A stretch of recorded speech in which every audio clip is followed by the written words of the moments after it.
नमस्कार मैत्रिणींनो, ज्ञानेश्वरी किचनमध्ये तुमचं खूप खूप स्वागत आहे। मी आज घेऊन आले तुमच्यासाठी वाटाणा बटाट्याची रेसिपी। चला तर मग पाहूया। 2 कांदे घ्यायचे, त्यानंतर 1 टोमॅटो, कोथिंबीर, लसणाच्या पाकळ्या, 1 वाटी वाटाणा आणि 3 बटाटे।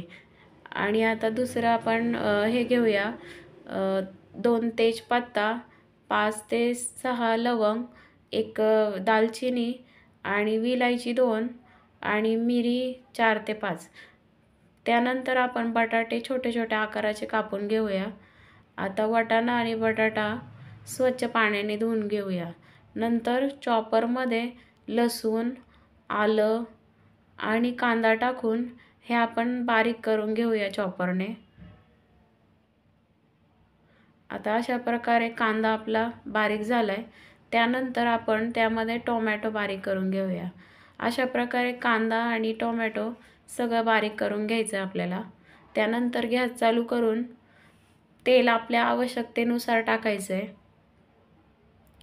नंतर तेल गरम झालं की त्यामध्ये मोहरी टाकायची आहे, 1 चमचा छोटा, 1 चमचा जिरं टाकायचं आहे आणि हिंग टाकायचं आहे। त्यानंतर कांदा ते आपण बारीक केलं होतं ते ह्याच्यामध्ये चांगलं असं कांद्याला लालसर रंग येईपर्यंत परतून घ्यायचं आहे। त्यानंतर 2 तेजपत्ता घालायचे, तर त्याच्यामध्ये दालचिनीचा छोटा तुकडा, लवंग घालायची आहे। आता ह्याच्यामध्ये कलरवाली मिरची पावडर 1 चमचा, धना जिरा पावडर छोटा चमचा घालायचा आहे आणि पाव चमचा हळद घालायची आहे।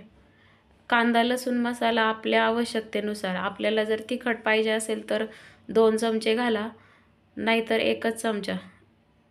आता हे सगळं असं मसाला तेल सुटेपर्यंत परतून घ्यायचा आहे। त्यानंतर त्याच्यामध्ये आपण वाटाणा आणि बटाटा टाकायचा आहे। आता ह्याच्यामध्ये 1 ग्लास गरम पाणी घालायचं आहे। गरम पाणी घातल्याने भाजीला खूप छान चव येते। आता आपल्या आवश्यकतेनुसार मीठ घालायचे। आता ह्याच्यावर झाकण ठेवायचे 5 मिनिटं। त्यानंतर झाकण काढून त्याच्यामध्ये कोथिंबीर घालायची आहे। ही भाजी तुम्ही तांदळाच्या भाकरी किंवा पुरी बरोबर खाऊ शकता। रेसिपी करून पहा आणि आवडली तर चॅनलला लाईक करा, शेअर करा आणि सबस्क्राईब करा।